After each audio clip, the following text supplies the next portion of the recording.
جبنا لكم النهارده اخر رينج روفر في اللاين اب. يعني احنا كده نكون شطبنا على خلاص اللاين اب بتاع رينج روفر، مفيش حاجه تانية. وهم عملوا كل انواع الاس يو فيز اللي ممكن تتعمل، هم ناقص يعملوا صالون. يعني بجد لو عملوا صالون اعتقد يعني تراك وصالون. فكره، والله فكره تبقى حلوه. والله زي ما في لا. ناس كلها عندها مثلا سبورتس كارز وبتاع، قرروا يعملوا اس يو في، يعني جربوا صالون. ليه لا؟ وهتعمل وهتجيب وهتبيع وهتشوف. وشيلوا علامه لاند روفر من عربياتكم وخلوا رينج روفر شركه لوحدها. ابوس ايديكم. انت مصمم ان هو انت عايزهم يعملوه براند لوحده لو رينج سمحتوا روفر. لو سمحتوا عندكم لاين لاند روفر لوحده وعندكم لاين رينج روفر، انسوا الاثنين يعني، سيبريت them. دي حاجات بقى سياسات، فاهم؟ نيجي بقى على العربيه اللي معانا اللي هي رينج روفر فيلار. ودي العربيه اللي بالنسبه لي واخده من كل الرينج روفرز. يعني من قدام هي اقرب عربيه للفوج، من ورا اقرب عربيه للفوج. صح. دي بقى رينج روفر فيلار ار دايناميك بي 340. هو لاول مره يعني ما ناخدش البي 250 اللي كان بيطلع عينينا ده في الانجن. فاحمد تفضل. انجن العربيه 3 لترز انلاين 6 سوبر تشارج وتوربو تشارج، نفس اللي كانت معانا الويست مينستر، نفس الحاجه، بس طبعا هورس باور غير. 340 هورس باور و450 نيوتن مترز اوف تورك. 0 to 100 6.3، 8 سبيد اوتوماتيك ترانسميشن. الريسبونس بتاع العربيه في الاول مش حلو، بس بعد كده العربيه بتسحب. فبما ان احنا قلنا 6.3، قلنا ان العربيه بتسحب وفي الاول والكلام ده كله، يلا بينا هنجرب ال 0 to 100 بتاعنا، نعمل التكنيكس بتاعتنا اللي حصلت في كل العربيات اللي فاتت. هتطفي الاي سي، اطفي الاي سي. بعد كده عندك تحط الدايناميك تراكشن كنترول. تراكشن كنترول ما بيشتغلش غير وانت حاطط دايناميك بروجرام، غير كده مش هيلقط معاك. لونج بريس هو بريس واحد، تمام. خليه على دي، بس ممكن تعمل اس وما تنقلش، هو كده كده ايه، خليه هو مع نفسه. بس على فكره هي برده ما بتنقلش لوحدها، بس اطلع ايه دي. والله جراي. شايف قصدي؟ في الاول حسيت ان هو لا الموتور مش هيعمل حاجه، بس لا جميله والله جميله طلعت. يعني لو هي اي عربيه في الدنيا غير رينج روفر هقول لك السواقه لا يعلى عليها، بس عشان هي رينج روفر انا سواقتها مش عاجباني. تمام. هقارن بايه؟ هقارن بالاس في ار، او هقارن بالرينج روفر سبورت بشكل عام، وهقارن بالرينج روفر زي مثلا الويست مانستر اللي كانت معانا. الهيبه بتاعت الرينج روفر مش شايفها هنا.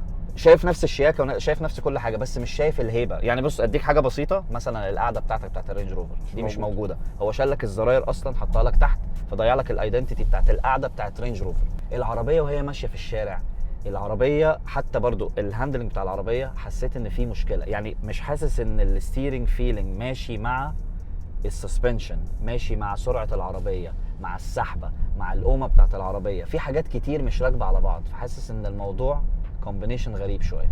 على اللي هو قاله ده يوصلني للبوينت بتاع انه يا جدعان لما تدخلوا على اي فيديو وريفيور يقول لكم ان هي حلوه سواقتها ولا مش حلوه سواقتها، ده ريفرنس او راي.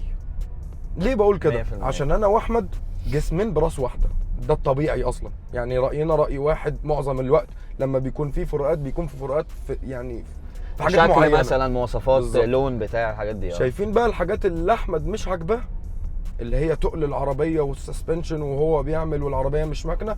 انا ضده في كل حاجه. انا عكسه تماما. انا عاجبني ان العربيه تقيله فمدياني ان هي ماكنه في نفسها، ان هي بحسها ستيبل وهي ماشيه. اللفات حلوه حاسسها زي من فوق صغيره. يعني شايف انا حاسس بايه وهو حاسس بايه.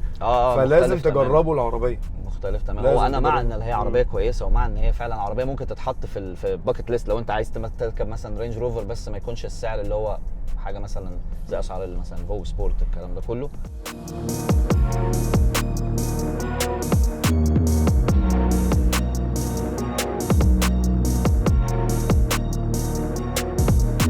سعر العربيه بيبدا من 224,000 درهم اماراتي وبيوصل لغايه اللي هي العربيه اللي معانا دي 391,000 درهم اماراتي. غير بقى ان الايدنتي بتاعتها بقى مرميه في كل حته بره. يعني هي من قدام زي ما قلنا هي فوق، فانت عندك الماتريكس LED بنفس الجريل بنفس الدي لايت راننج لايتس. تيجي على الجنب مقفول شويه. تيجي على الجنب فيها نفس الحاجات اللي كانت موجوده في الايفوك بتاعه الار دايناميك اللي هي الكوبر، فموجودين كده على السايدز. زادوا بقى كربون فايبر تاتشز جميله كده، حاطين واحده على المرايه وحاطين واحده على الرير سبويلر. بتيجي عليها رنجات 22 راكبين على تايرز 265 40، وهم نفس الديزاين اللي كانوا موجودين على الويست مينستر، بس طبعا في اوبشنز كتير جدا. اختار بقى زي ما انت عايز، بيبداوا من 18 وانت طالع يعني 18 انش. سحبه العربيه تحسها اطول من الباقيين عشان هي كومباكت شويه. يعني هم ضربوا السبورت على دماغها بالظبط. فاهم. فتشدد شويه، طولت، فطولها حلو بصراحه. طولها حلو جدا. طبعا عشان هو يخلي لك شكل العربيه سليك من الجنب، عامل لك الاوكر اللي هي اسمها فلاش هاندلز. فلاش هاندلز اللي هي بتدخل طبعا بتعمل لوك وبتقفل وانت ماشي برده، هي ايه باين مفيش حاجه غير المرايات هي اللي طالعه من الجناب. ظهر العربيه زي ما انت لسه قايل من شويه ايفوك 100%، او هي هم خلوا الايفوك فيلار، لان الشكل بتاع الفيلار ده نزل من مده مع الفيس ليفت بتاع الايفوك، عملوا الشكل اللي من ورا اللي هو فول بلاك تيل لايتس فاهم، والتيل لايت مسحوب برده لجنب العربيه، سيجنتشر رينج روفر لحد كبير. اكزوزات مخفيه نوعا ما، مخفيه نوعا ما، لو نزلت شويه كده هتلاقيهم حلوين، ذي ار ريل، مفيش اي حاجه فيك في العربيه، لان هي مش محتاجه يبقى فيها حاجه فيك الصراحه، ومش هم مش مزيتين فينتات برضه، هم عاملين حاجات المنطقيه اللي مخليه شكل العربيه شيك. ان جنرال بقى لما بتيجي تركن العربيه وتمشي فهي شيك. يعني هي بقول لك، مع ان انا انا بقول لك ان الرينج روفر الكلاسيك هي دي اكتر رينج روفر انا بحبها، بس شكليا دي شكلها احلى للامانه. دي بص يعني ممكن يكون غلط ممكن اغلط اللي انا بقوله ده، بس يعني الفيلار احلى وش رينج روفر. يعني انا بقول لك ان الرينج روفر اوريجينال رينج روفر هي دي احلى رينج روفر بس ككل، لكن لو هتتكلم على الشكل بس لا، فيلار شكلها غريب، رائع بصراحه.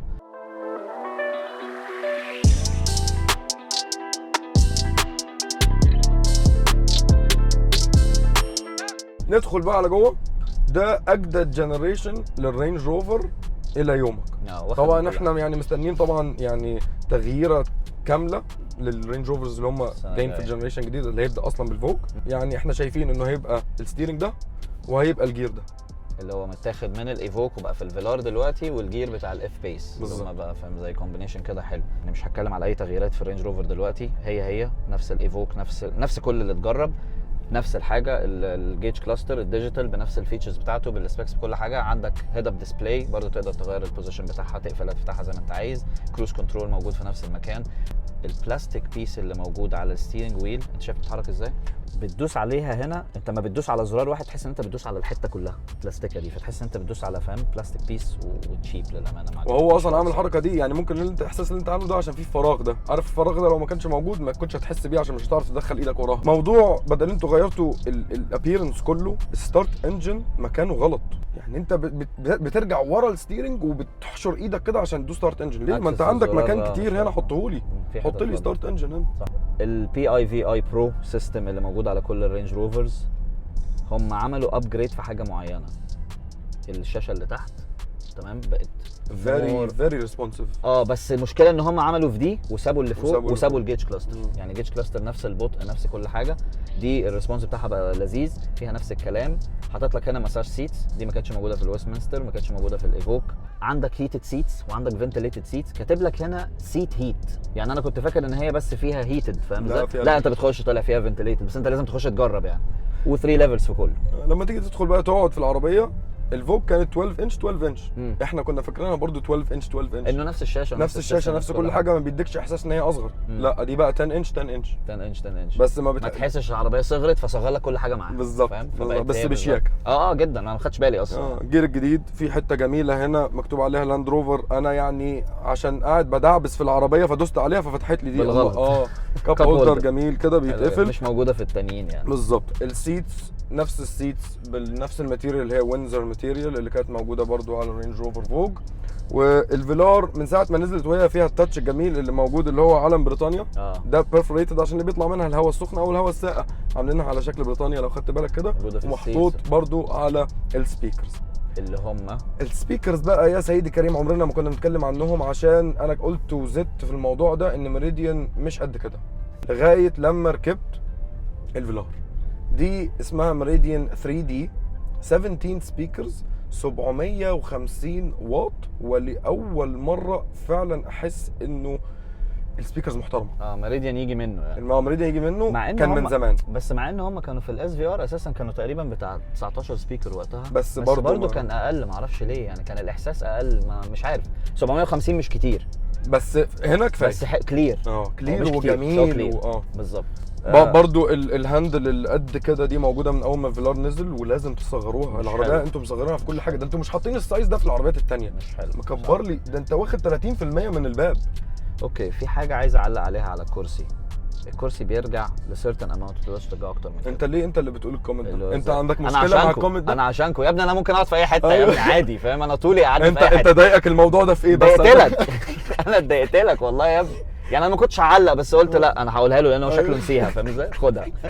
فيا جماعه الراجل ده مش بيعرف يقعد كويس عشان الكرسي فعليا بيرجع لحته معينه، ما بيرجعش اكتر من كده. عشان اللي قاعد ورا هيتظلم، بس يعني طب انا ما مالي ممكن- باللي قاعد ورا، ما انا اللي بتظلم، انا اللي بسوق. غير كده ما هو ممكن ما يكونش في حد قاعد ورا، ما هو اللي قاعد ورا ده مش عايش ورا يعني، بالظبط. فاهم؟ فانت يعني ممكن واحد انت ممكن انت لوحدك ترجع براحتك، عشان كده عامل لك لا باور. محتاج، انا محتاج 10 سم تانيين يعني رجعهم لي. فهي كده. كلاما برضو على السيت اللي ورا، الليج روم مش حلو، خالص. توقعت ان هو يكون احسن عشان برضو العربيه الطول بتاعها كويس، بس لا مش حلو. بس في حاجه كويسه في السيتس اللي ورا، ان انت تقدر برضو ايه ترجع وتقدم الكرسي زي ما انت عايز. هو فاهم؟ مدي باور. الترنك حق اكتر من الكراسي من اللي ورا. الكراسي اللي ورا، ده حقيقي حلو. صح. ومدي برضو حاجات السيفتي اكتر من راحتك. تحتك في طفايه حريق، ده غلط. انا ما عنديش ده مشكله غلط، احط غلط، طفايه غلط. حريق، بس دايما في العربيات تبقى عند Passenger. الباسنجر، عند بالظبط. اللي قاعد جنبك. اللي قاعد جنبك يا عم يقع، اللي هو يعني انت اقعد بقى مرتاح مش مرتاح مش مشكلتي، اما انا اللي سايق يكون عندي بولكه طالعه كده ليه؟ مبدئيا هو لا قدر الله لو حصل اي حاجه انا مش هلحق اجيبها يعني، فاهم؟ فيعني لا، هي مكانها غلط. وكل شويه يعني غير اوريدي ان انت مش عارف ترجع الكرسي براحتك وتتعامل، انت برضو ستيل في حاجه كل شويه بتخبط فيها.